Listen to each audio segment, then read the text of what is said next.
رحمتوں کا نزول فرماتا ہے۔ بندے کو چاہیے کہ اس رات میں زیادہ سے زیادہ اللہ کی عبادت کرے،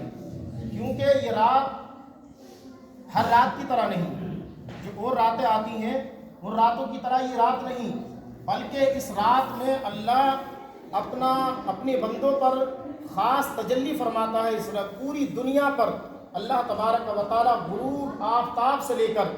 صبح صادق تک پروردگار عالم اپنے نور کی تجلی اپنے بندوں پر فرماتا ہے۔ سبحان اللہ، یعنی وہ پروردگار اپنے بندوں پر کتنا مہربان ہے، اپنے بندوں سے کتنا پیار کرتا ہے، اور بندہ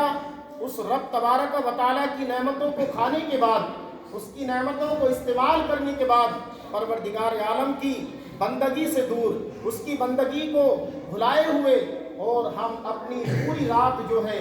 اس کی بندگی میں نہیں گزارتے، بلکہ فضول باتوں میں کر کے موٹر سائیکلوں پہ ادھر ادھر گھوم کر ٹہل کر رات کو ہم گزار دیتے ہیں۔ عزیزان ملت اسلامیہ، یہ رات گھومنے کے لیے نہیں بنائی گئی، بلکہ یہ رات جو ہے اللہ نے بخشش اور مغفرت کے لیے ہمارے لیے بنائی ہے،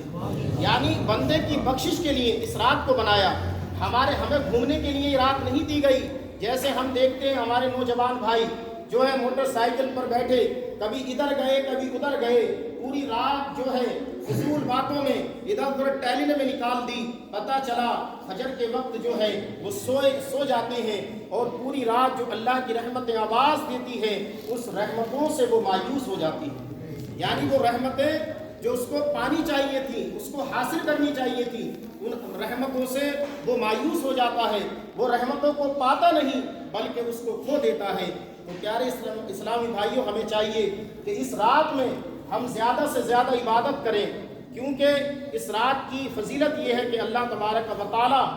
بنو قلب کی بکریوں کے بالوں کی تعداد سے زیادہ اللہ تبارک و تعالی اس امت مسلمہ کی مغفرت فرماتا ہے۔ ایک قبیلہ تھا بنو قلب، اس میں بکریاں پالی جاتی تھیں،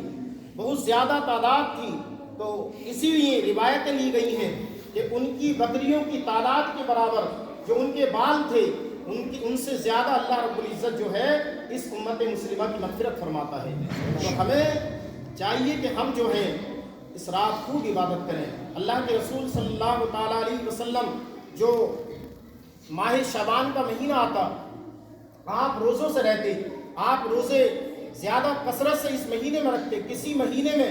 اتنی کثرت سے اللہ کے رسول روزے نہیں رکھتے، ذکر اللہ اور اللہ کی حمد و ثنا بیان میں اتنا غرق نہیں رہتے جتنے کہ اس شعبان کے مہینے میں اللہ کے رسول صلی اللہ تعالیٰ علیہ وسلم روزے دار رہتے۔ ایک مرتبہ حضرت عائشہ صدیقہ رضی اللہ تعالیٰ عنہ نے پوچھا، یا رسول اللہ، آپ کثرت سے اس ماہ شعبان کے اندر کیوں روزہ رکھتے ہیں؟ تو اللہ کے رسول نے فرمایا کہ اے عائشہ، تمہیں پتہ نہیں ہے اس ماہ میں جو 15ویں رات آتی ہے اللہ تبارک و تعالی اس رات میں مرنے والوں کے نام درج فرماتا ہے، یعنی فرشتہ جو ملک الموت ہے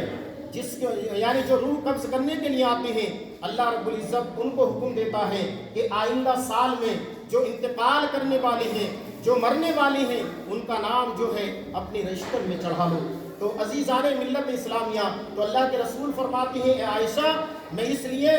زیادہ کثرت سے یعنی روزے رکھتا ہوں کہ جب میرا نام موت کا فرشتہ درج کرے تو میں اس حالت میں ہوں کہ میں اس وقت روزے دار ہوں۔ سبحان اللہ، یعنی اللہ کے رسول صلی اللہ علیہ وسلم جو تمام کائنات